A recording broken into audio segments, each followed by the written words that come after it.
Welcome to Rock the Boat, your one-stop shop for all things cruise. This week, I'm talking to Kirsty from Norwegian Cruise Lines, and she's going to be telling us all about the fabulous things going on at NCL. I was invited by NCL to try out one of the cruises last year, and I got to meet the wonderful Kirsty on board. So I thought it would be a great idea to get her onto the podcast, and we can talk about some of the amazing cruise ships and cruises.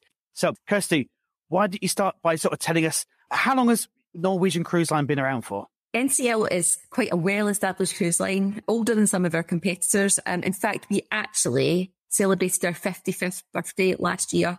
So we were established in 1966 by our founder, Knut Kloster. And basically, we actually were the first cruise line to start cruising in the Caribbean. Our first journey was actually from Southampton over to Miami.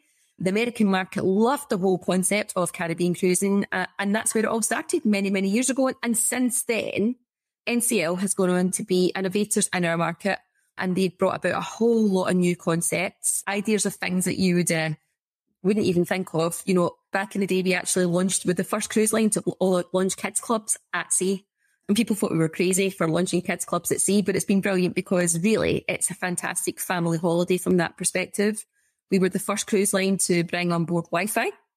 We were the first cruise line to have our own private island, which is called Great Stirrup Cay. I know you and I have spoken about it before. I'm sure we'll mention it along the way. But we continue to keep innovating as we go along and bringing new features to the world of the cruise industry.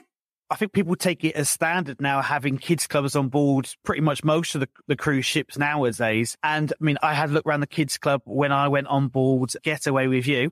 And they're fantastic. It's a great place because I think sometimes people worry, are the kids going to be fine? They're going to have enough to do on board. I think actually dragging them away from the kids club is probably going to be the hardest thing. You say, come on, kids, we've got to go for lunch. No, I'm fine.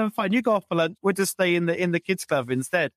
Yeah, absolutely. And I think it's really key because you've got families with children and youths, young adults of many ages traveling on holiday with you. And, it's really key. I've got 4 children of my own, 4 teenagers.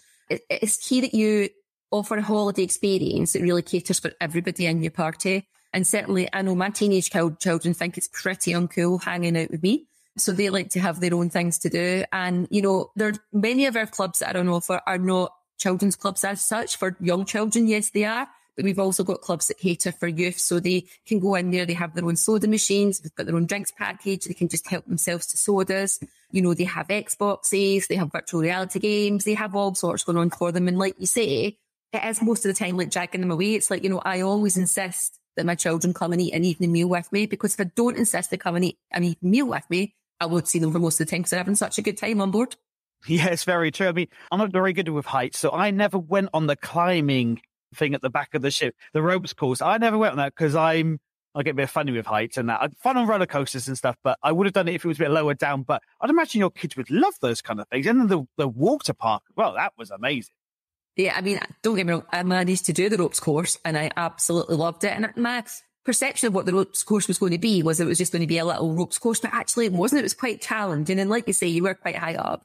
So it's really great fun. And yes, my kids would love that. And I have to say the aqua parks on board, I mean, we've got brilliant aqua parks for tiny small children. I've got great water things splashing out of them and buckets emptying on them and little tiny slides. But we've also got the most amazing water slides for young adults and larger adults as well. It's like we've got ones where the floor drops away. We have ones that you come down in an inflatable tire into a basin. There's all sorts of slides and they really are great fun. Yeah, you wouldn't think you're on a cruise ship. If any of our listeners have been to Aquatica over in Orlando and have been on the drop one, or been to Village Nature here in Disneyland Paris and have been on the drop slide, they have 2 of those on board Getaway. And I think you got them on a couple of the other ships as well. I didn't go on them because they were actually closed when we were on board. But I think I might go on them. I don't know. I have to sort of brave it up. With water slides, I can go on roller coasters fine. But water parks, I would build up the courage, I think, to go on the water park. But the slides we went on when we were on board, they were amazing. And they were quick as well. Because sometimes with water slides, sometimes you go to a hotel and he says, we've got a water slide and it's like 2 meters, 3 meters long. It's over in seconds.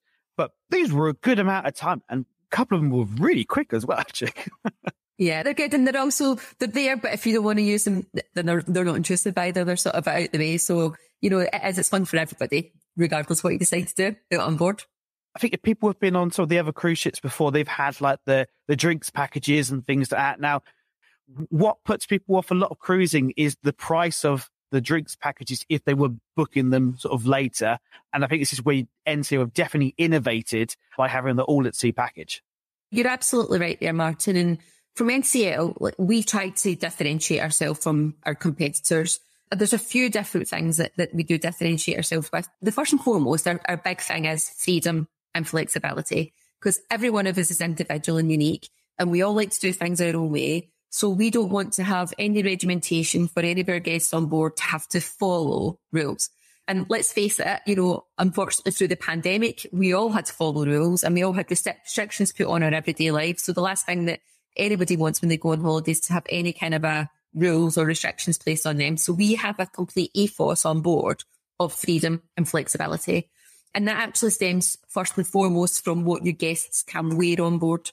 So we don't have any set dress policies, which I think is great, because as much as I love getting dressed up to go for my dinner at night, I don't want to be putting on a ball gown or a tiara or basically, wearing something that's going to make me feel too hot when I'm out on deck enjoying a deck party at night. So you can dress comfortably as you wish around the ship. There's a couple of the restaurants that for gentlemen, we ask that they wear long trousers, but many of the restaurants you can get in, wearing smart shorts. But, that's the first big thing. You're never going to get turned away for not wearing a tuxedo, because we don't have a formal night. Every night is an enjoyable night. And that's the first thing in terms of the freedom and flexibility. The second thing is that we have very well appointed, and a big focus of what we do on the ships is all about dining. So rather than have main dining rooms that we have a first and second sitting like more traditional cruise lines have, all of our dining on board is flexible dining. So we have up to 21 restaurants on board our ships. We have smaller restaurants, but it means that every night you can pretty much dine somewhere different should you want to. And not only can you dine somewhere different, you can dine at a different time every night if you want to, and you can dine with different people every night if you want to. Now, like you mentioned, we have our 3C package, which is great because it does include an open bar, which means that your guests have a drinks package included in their holiday. They can get anything from soft drinks, white wine, red wine, rosy wine, Prosecco by the glass. You can get cocktails, mocktails, and spirits. The spirits they're all branded spirits. Anything from whiskies, rums, gins, vodkas. We even do liqueurs, like if you want Baileys or Cointreau after dinner. And we actually even have, for those people that enjoy it and like doing shots, we even have Jägermeister. So it's not like a limited or restricted drinks menu. It is literally, as they call it, an open bar. That is a massive saving. And like you said, even if you're only drinking soft drinks, it is definitely worth having that benefit included in your holiday. The second one is the specialty dining package. So this is where I was going when I was talking about the dining. So depending on the different type of cabin that you book and how long you're on for, you get a number of different specialty dining experiences included. You can, if you want more, because many of our guests want to do specialty dining every night. So you can actually pay to upgrade your dining package as well. I think it's about $60 to add on an additional 2 experiences. But then, that gives you the choice of visiting some of our specialty restaurants that, I've got some real favourites. I'm not sure which ones you dined in, right? But I always go to the Teppanyaki, especially with... Yeah, that's where I went to. Oh, it's amazing.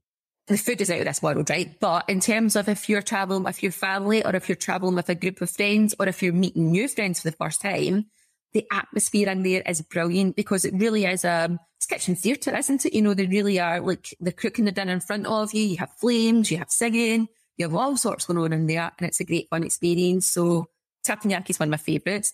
Another one of my favourites is Cagney Steakhouse. That's the other one I went to, yes. And that was amazing. Brilliant. What did you order? Do you remember? I had a steak because I think you have to have a steak when you go to when you go to there. You don't have to. And then I think I had a salad as a start. I think I had a Caesar salad. As a starter. I think I was trying to be reasonably healthy. I tried to always deviate right when I go in there from my usual, but it never happens. So I always end up having the king prawn starter. Right, it's a trio of king prawns, but literally these prawns are they're like lobster tails. They're massive. So I love that. And I always try and deviate. I think I've had fish cakes once, but I was oh no, I have to go back to my king prawns. And then I always look at the steak menu and say, I'll go for a petite filet mignon. And then I always persuade myself to actually have the 16-ounce ribeye forgetting how big. Yes, I think that's the one I had. Yeah. Yeah. You've just reminded me. Yeah, that's the one I had. Yeah. So I always forget that literally how big a 16-ounce ribeye actually is, and it beats me every time. But my husband, he tends to order the porterhouse, I think it's called, which is basically you've got like a fillet steak and a sirloin steak on the one cut, haven't you? So it is the size of your plate. So yeah, so definitely Cagney's is another one of my favourite, but French Bistro is beautiful as well. So is the Brazilian Steakhouse on board. That would the other one I wanted to go to was a Brazilian Steakhouse. Yeah, it was a toss up between going to Cagney's and the Brazilian Steakhouse, and it's like, whoa, I haven't had a good steak for a while. Yeah, you definitely cannot go wrong with Cagney's, but we also have like Los Lobos, which is Mexican, absolutely out of this world. We have Food Republic, which is like Asian fusion food from all over the world. There's so much choice, and this is where, again, guests have got the freedom and flexibility for their choice as to where they want to go. And gosh, we haven't even mentioned the main dining rooms, because we have generally 3 smaller main dining restaurants on board the ship. Each of them serve the same menu as each other every night, albeit it rotates every day. So you can go there every day and have something different. But the ambience in each of them is very, very different. So that is a real attraction for our guests, is the freedom and flexibility of the dining. We ate in the, I can't remember the name of it. It was towards sort of the back of the ship. They had a sort of a stage in there. So you had someone singing. Oh, that's Manhattan. Yeah, Manhattan. Yeah. It was really nice because it wasn't kind of intrusive or anything like that. You had up on the stage and they were singing, really good singers as well. And then you were sitting there eating your dinner, and really nice atmosphere. Yeah. And then obviously it extends into the evening, because everybody's got a different outlook and choice and what they want to do from an entertainment perspective, haven't they? So we try to have something that caters for all different needs. And, you know, definitely our stage shows are always hugely popular with our guests. That was fantastic. I went to go and see $1 Million Quartet. Yeah, that's about the Rat Pack, isn't it? It was so good. It was Elvis Presley and Johnny Cash. And I just thought it was going to be, the person I was with booked it for us. And I thought it was just going to be, you know, people up there singing the songs. It wasn't. It was a whole show based around these amazing artists. And it was really well performed, really well acted out as well. And the singing was amazing. I was blown away by it. Brilliant. The entertainment on board NCL really is fantastic. And, well, you know, when I started personally cruising with NCL, I used to say, when I went into the theatre, I'll just sit quite near the back, just in case this isn't my cup of tea and I want to leave. And can I just say that I have never once left any of our shows? You know, we have like Burn the Floor, which is like a dance show. I saw that one as well, yeah. The Latino dance floor. Yeah. It was really, again, fantastic dancers. I think you forget you're on a cruise ship sometimes. You'd think you were in the West End, or you'd think you'd be, maybe with the Burn the Floor, you'd think you'd be in maybe Madrid or in Cuba or something. Yeah. And you know, it's like we also have like full stage shows. Like we have Jersey Boys, we have Priscilla Queen of the Desert, we've got Footloose, we've got Kinky Boots. You know, the shows really are, and they're a full show as well. They're full stage show. They're fantastic. And you think that's actually built into the price of your cruise holiday. Just about to say, you think how much a West End ticket, I mean, even if you went to a matinee and you were sat in the cheapest seats possible, that's still about at least £30. I mean, a decent seat for something like, you know, Kinky Boots or something like that is going to be about £80 or something, I guess. Yeah. So, and that's all inclusive as part of your package as well. And you can sit there and have drinks. We have those type of shows for people that enjoy those type of shows, or just want to even go and see whether they like it, like me, and end up staying all night. But we also have, I mean, I'm sure you pretty much frequented this with me at some point when we were on board. We've got Howl at the Moon. Yeah. Oh, yeah. I think I went there twice, maybe 3 times whilst we were on board. Brilliant. Oh, such a great atmosphere as well. It's not a particularly big bar, but I think everyone just gets involved. It gets the whole crowd going, and it was brilliant. Yeah. So I mean, basically, Howl at the Moon is it's a bar that has dueling pianos. So you have 2 people playing against each other, and every single song is basically done by request. So the audience request the song, they sing the song, everybody sings along. But you know what I didn't know? I was only speaking to my cousin, actually, who's just come back from Florida. They actually have a Howl at the Moon on International Drive. And to get into Howl at the Moon International Drive is $75 per head. Your drinks are included, right? So I guess it's good value for money for a night out because you've got your drinks included. But again, you think about that, $75 per person, and it's already included in your cruise. It's great, and it is a great environment. We've also got Sid Norman's Comedy Club in there. I think they went there every night. Yeah. And again, they have comedians, don't they? But they also have great live tribute bands in there. Like I think when we were on Getaway, they had Fleetwood Mac. Yeah, well, one month they did Fleetwood Mac's, one of the albums, and then they did like prom themed night as well. And they did like a sort of back to the 80s, and they were really good. I mean, there was about 6 or 7 people in the band, and they were really good professional singers. But, you know, the way they interacted with the crowd as well, because again, the bar isn't massive, so they can interact with the crowd and everyone kind of gets going, and you could tell that they really love performing.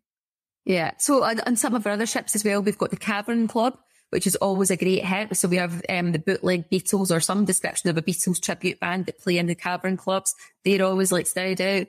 We also as well, we're really big on taking people outdoors, because literally I think part of your holiday and getting away is, especially if you're in lovely weather, is actually getting outdoors and enjoying, you know, being outside at night. So we tend to have a lot of things happen out on deck. So a lot of deck parties. We have 80s parties, you know, we have 90s parties, we have noughties parties, and we have Caribbean themed parties. And, you know, personally, when I'm away, I always tend to dip in and out of stuff. So I move around the ship doing different things. And I think, again, that's all the whole freedom and flexibility of what we offer our guests. And if you're not big into entertainment and you just want to go quietly off to a bar, you might find yourself in, I don't know, the whiskey bar, Whiskey's Malt House it's called. Like I quite enjoy going there for a nice glass of red wine because I'm not a whiskey drinker. But we also have like the martini bar where you can go and have a really nice martini. So there's lots of things. And even, I don't know if you found yourself out there again, but like we have the waterfront.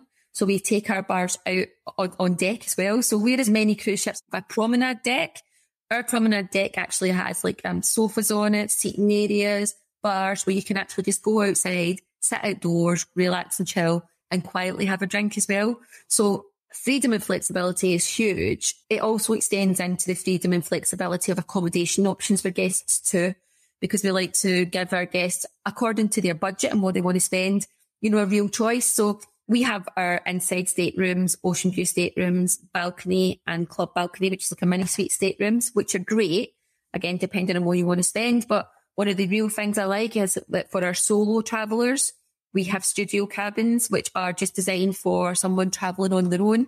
But it extends just further than just solo cabin as well, because we have a lounge area for studio guests.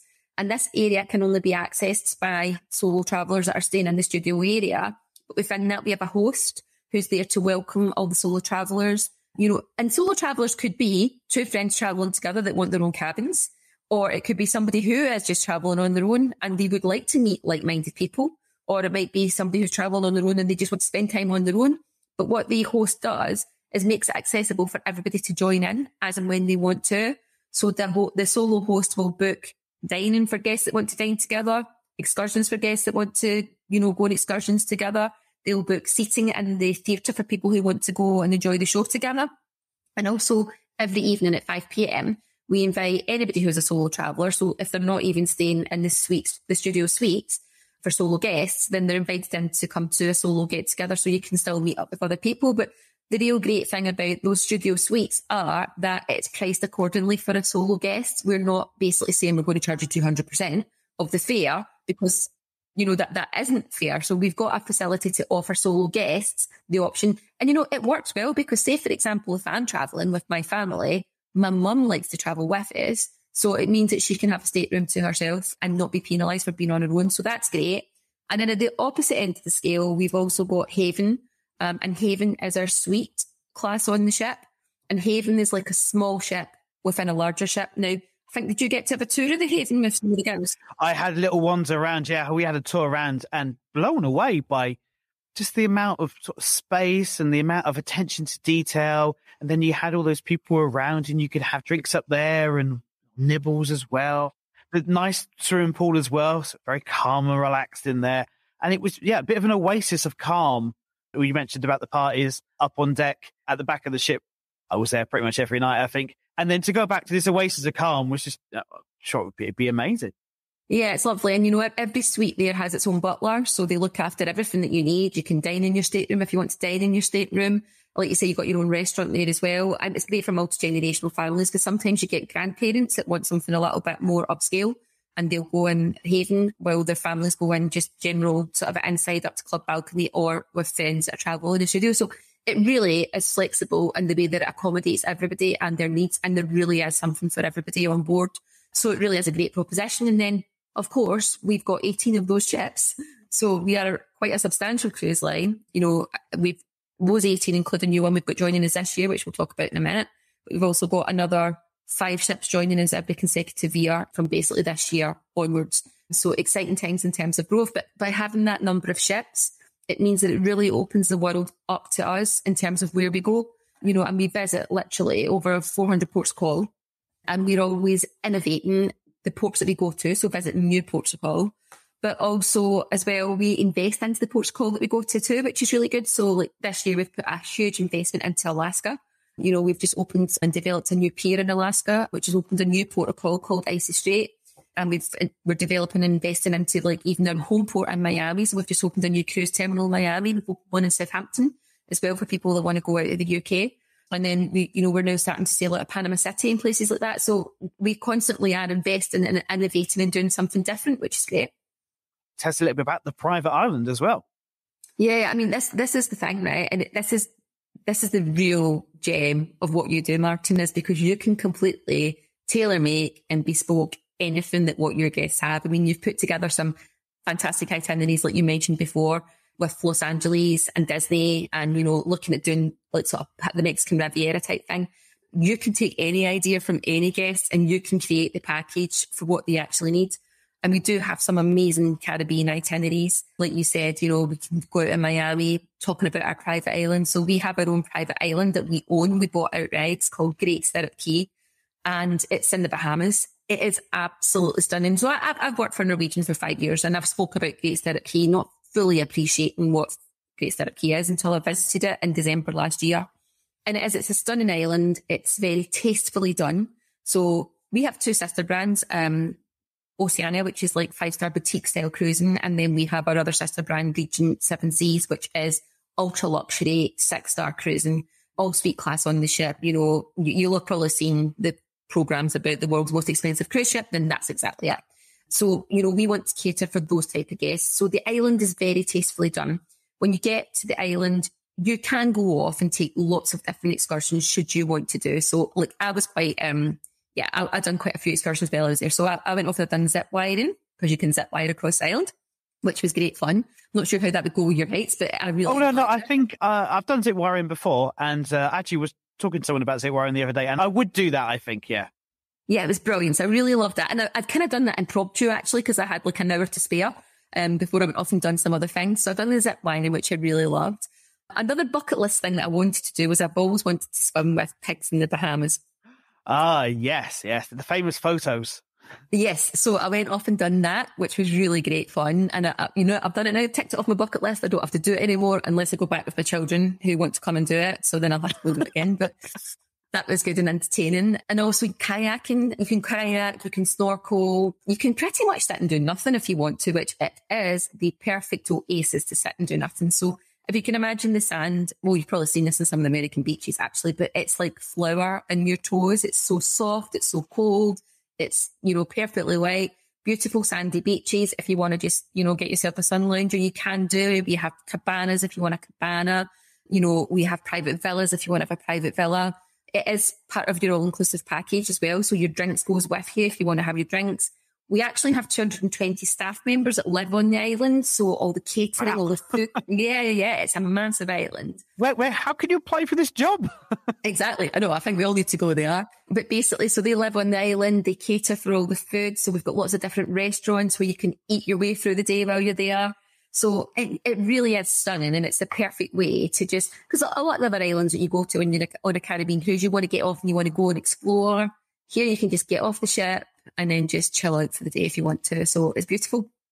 I think if you spend sort of 2 weeks or sort of 10 nights or something like that, you've been going around the Disney parks, Universal parks, you do need, especially if you've never been there before, you need to, you know, most people do say when they come back from a trip to Orlando is, I need a holiday now to recover from that holiday. Well, that's what you do a cruise for afterwards. That's why you don't do a cruise at the beginning. You do a cruise at the end, and then you go off and then you relax, recharge your batteries that you've had the, you know, great time in the theme parks, and then relax and chill out. And the great thing as well is when you're in the theme parks, every 5 minutes the kids want food. They want to eat something, to get the wallet out, tap in your card. don't have to do it on board the ship. It's all paid for. It's all prepaid for. So it's a fantastic way of extending your holiday and being able to go and go to a private island as well. How often do we get to go to a private island? It's not very often, is it? And you can add this on. One of the biggest costs of going to Orlando is your flights over there. So if you're already there, why don't you just add on a cruise? If just like a couple of night cruise, you can just sort of a short one if you wanted to, or a full sort of 7-night cruise, add that on. You've already paid for your flights. You might as well add on a cruise as well. Yeah. And you just when you're saying about like constantly getting your wallet out. So I've taken 4 cruises last year. I was really fortunate to do that, especially coming out the back of a pandemic. We were very lucky you got to go with me as well for one of those. Absolutely. Absolutely. But you know how much of a great time I had on there. Really? Brilliant. Yeah. Every single one of those cruises I've gone on, I have come off with a $0 bill because I had all my drinks and all my food and everything I needed already included. So I have come off of them and not spent a penny. Yeah. I think the only thing I bought on board was I bought some sunglasses. Well, okay. On board, and that was the only thing that I paid for on board was a pair of sunglasses, and everything else was included. It was just brilliant. It is nice to not have to get your wallet out whilst you're on holiday. You don't have to worry about carrying a wallet as well. You just need your rib keep. That's it. Yeah, I mean, don't get me wrong. There are some chargeable items if guests want to do additional things. For example, if they wanted to have a spa treatment on board, because we do have the most beautiful Mandara spas on board. You can have your spa change, you can have your hair done, you can have your teeth whitened, you can have Botox, like literally the list is endless. And obviously that's a chargeable item. And then, I think that the package that you've put together on one of our amazing ships, Norwegian Bliss, she has a 2-tier go-kart track on there, which again... Yes. This is the one that's going out of Los Angeles in November, I think. We've got people who are going on board, and we've put some offers onto Facebook as well about it, because it's such a great itinerary, great for couples to go on to, because you're going to get this amazing. I'm sure when they originally were designing the go-kart track, I assume that they were thinking for kids, but I'd imagine it's probably all the adults that are going on to. Yeah. And it's brilliant. I mean, it's like it's electric go-kart. So the really random thing is you can't even hear it. You really can't hear it. But yeah, that's chargeable, but it's worthwhile paying. Like, I think it's like $10 for like your sort of a session on it, your initial session. Obviously, if you want to go on it unlimited, then they can sell your unlimited package if you want, or they can sell a certain amount of like laps, I can call it. But I think it's like $10 if you want to just have a go, say you've done it, trial it out, which is great as well. So there's lots of different things that you can do. And again, that's one of the things that makes us a little bit different, is having that go-kart track on board. But that ship is absolutely stunning. She's got the most beautiful observation lounge, which I was on Encore in December, which is our sister ship. And I used to get up every morning and go to the observation lounge while we were sailing into port and have my breakfast in there, because they actually serve breakfast in the observation lounge as well. And it has like ceiling to floor windows. So you can basically sit on like a chaise longue looking out the window, enjoying your morning coffee and your breakfast. And it is just beautiful. So it's a lovely area to go on that ship too. Oh, fantastic. I had to talk about dining before. I ate in all the tons of restaurants when I was on board, and you do sort of overindulge. But I did have room service one day. Oh, did you? Yeah, I had room service. And I live in France, and France is, if French people close your ears, France is terrible for pizza. It's not very good for pizza at all. But I had pizza from room service, and it was amazing. It was freshly made. The dough was just really soft, and it was just a perfect kind of pizza. And for someone who doesn't have access to, I know it sounds silly, but someone who doesn't have access to good pizzas, you could all pity me. I was just so amazed by it. And it arrived quite quickly as well. They bring it in. You've got your cutlery. It's just really nice. You just sat in your cabin. I went and sat on my balcony. That's why I wanted to do it. I thought, you know what? I've got a balcony, because usually when I go on cruise ships, I don't like the sunlight coming in. One of the best things about living in France, we always say, is that they have shutters on the windows. So when you're inside in your bedroom, it's dark so you can sleep, which is why I don't really like going for an inside cabin. Everyone always says, I go for an outside cabin or for a balcony, because I like being, when I want to go to sleep, I want to go to sleep and not be waking up at 5 o'clock in the morning. But I had the balcony. The curtains on board were really good, because that's one of the things I found on some of the other cruise ships is the curtains are a bit thin. So I wanted to sit on the balcony and have food. And I just sat there and had my pizza. Well, watching the world go by. It was just so relaxing and chilled out. Put my feet up. Oh, lovely.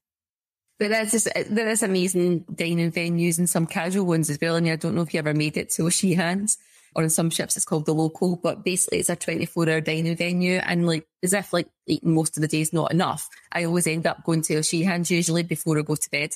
And I always end up leaving a cruise ship with a new favourite dish. So it used to be chicken wings in O'Sheehan's. So they do different flavoured chicken wings. But I love the chicken wings in O'Sheehan's. So I always end up saying, can't wait to go back on board because I love the chicken wings.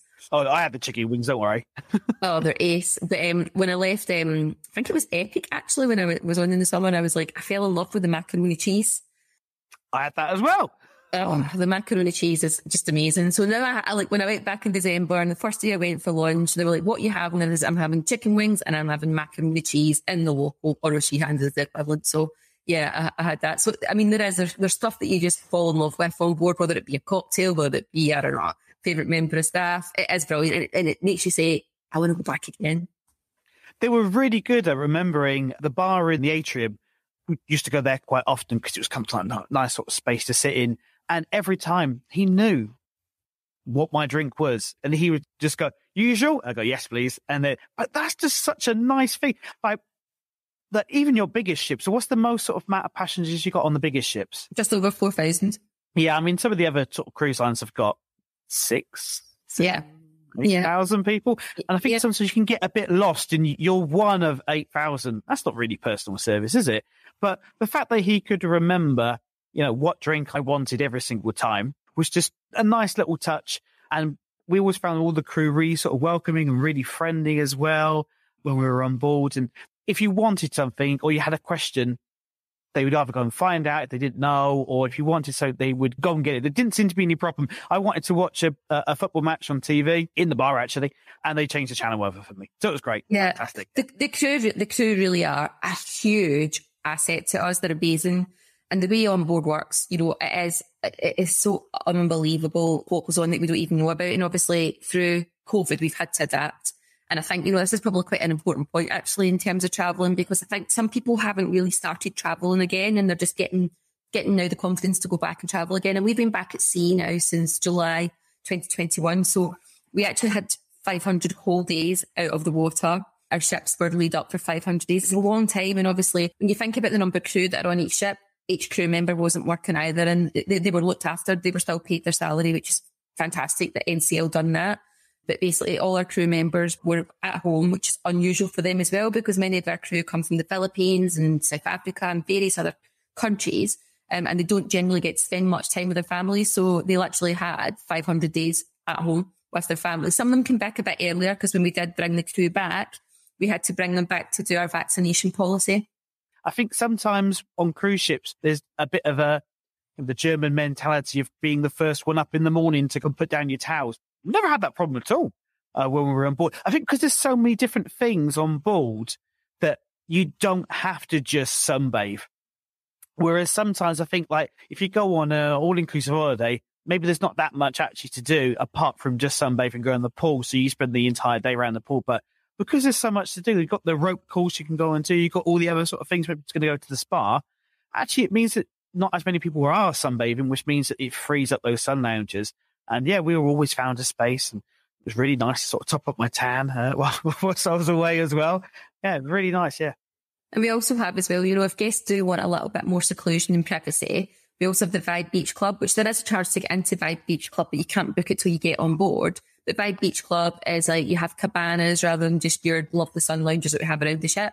But you have cabanas, you have hot tub jacuzzis. They obviously bring you cocktails and stuff like that while you're up there as well, and cold towels for your head, suntan lotion. So it's a little bit more exclusive, but if guests want to use that and have, a little bit more of a peaceful sanctuary up there, then they can use that as well. So again, it's just freedom and flexibility to tailor your day how you want to do it, really.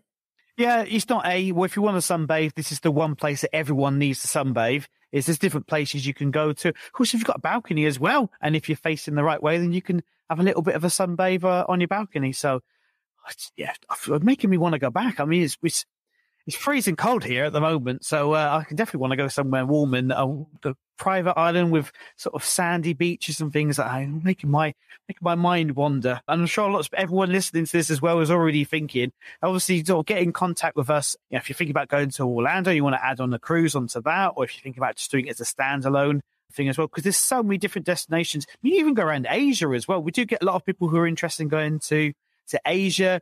Yeah, I think a lot of people don't think about sailing around. If you want to do a tour around Asia, you can fly and things, but actually it's so much nicer just getting on a cruise ship and just going from port to port. And you can go to Thailand and you can go to Japan and all those kind of really super cool places. Go and see them without the hassle of having to fly there.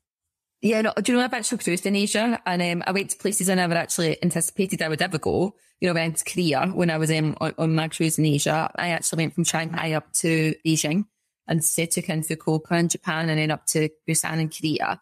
And it was amazing. But I think, you know, like you say, I probably wouldn't book myself on a holiday to go to Busan, but it was great to go and see it. And you don't have to unpack. All you need to worry about is getting off the ship, getting back on, you know. And that's it. And I got to see all these amazing countries and go off and have some amazing experiences, you know, eating locally produced with a Michelin star chef sushi sort of thing. You know, it's like not like the sushi we would have at home. You know, yeah, just like some of the things that we've done was fantastic. But the world is your oyster when it comes to a cruise. And like we say, it's not necessarily just the Caribbean. And we do go from amazing ports. So you can bolt on lots of different things. You know, we go from Miami, New York. We go from Boston, Tampa, Port Canaveral, New Orleans. That's just the Caribbean. You know, it's like we've got a ship based in Honolulu, Hawaii, to do the Hawaiian Islands. We have 5 ships based down in Alaska over the summer months. So going out of Seattle or out of Vancouver, I've cruised in Alaska twice as well, which is an ultimately amazing destination. It's like one of my favourite in the world, Alaska, and I will go back again for a third time easily. We've got 8 ships that are based in Europe over the summer months. So, you know, whether it be the Greek islands or, you know, you want to go down and take in Western Med, there's so many different places that you can actually go to. And I think once you've initially tried that first cruise, then it really opens up your mind as to where you can travel. But like I said, the beauty of what you can do, Martin, is you can completely bespoke whatever your guests want and add on, you know, bits here and there. I mean, like talking about New Orleans, you could do Mardi Gras. And enjoy Mardi Gras before you get on the ship and go off and do your cruise. Or, you know, you could do Christmas shopping in New York before you get off and do your cruise. Yeah, you could sail across to Port Canaveral from Europe. You know, there's all sorts of things you can really do. The world's your oyster. Yeah, I think you've whetted a lot of appetites there. If you had one piece of advice for someone who's never cruised before, what would it be?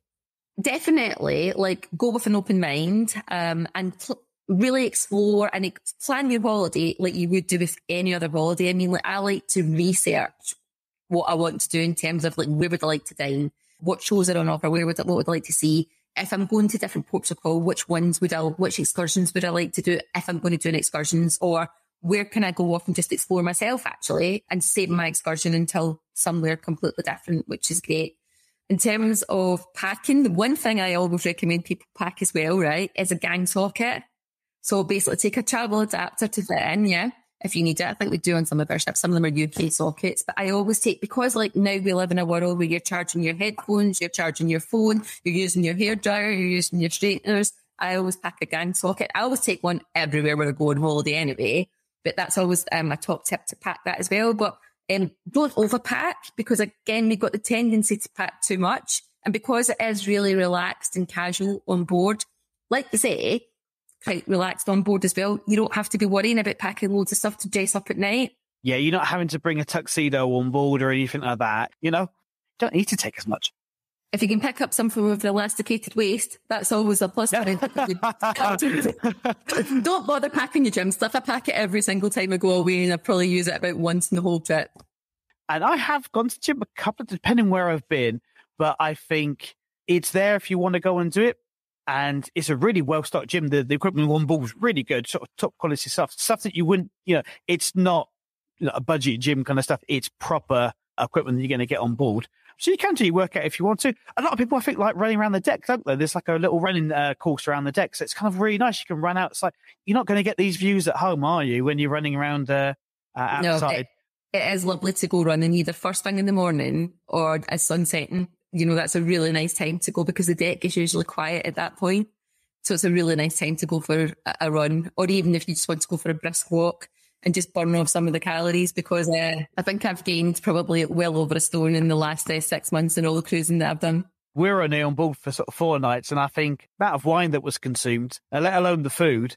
I mean, I didn't weigh myself before, and I didn't weigh myself afterwards. I think I'd be too scared if weren't to. But yeah, when that amount of food is in front of you and it is so good, then you can burn it off later. You can burn it off when you go home. You go to the gym when you go home. Go on a diet. Diet starts when you come back. Exactly. You don't have to diet whilst you're on holiday. No one has to diet. Calories don't count. We always say when you're on holiday, calories don't count. They're invisible. They're free. So don't worry about how many calories you're having. I mean, if you want to, because there is a lot of, I think another thing is people think that it is just going to be, unhealthy food, and a lot of unhealthy food, but you can eat as clean and as healthy as you want to on board. There was a lot of salads and healthier kind of food if you want it, if you're that way inclined. A lot of fresh fruit as well if you want it. Or if you want to just overindulge like I did, then you can do that as well. Yeah, you're right. There's plenty of salads. There's plenty of like fresh vegetables. There's also like nice fresh fishes if you like fish. So salmon and white fish. There's lots of choice. Like, you don't have to overindulge like I always end up doing, because I just think I'm on holiday and I just will. But you can, if you want to, have a really clean living holiday in terms of food. Yeah. Well, I think you've whetted everyone's appetite to either add it onto a trip to Orlando or Los Angeles, or have it as a standalone holiday. So thank you very much, Kirsty, for coming onto the podcast. Thank you for listening to the Rock the Boat Cruise podcast. We hope you found it really useful. If you found it useful, please can you do us a massive favor and leave us a review on Apple Podcasts or wherever you get your podcasts. It really helps other people like you find the podcast. And if you'd like one of our cruise experts to help with your cruise, get in touch at rocktheboat.travel. That's rock the boat, all one word, .travel. See you soon, sailors.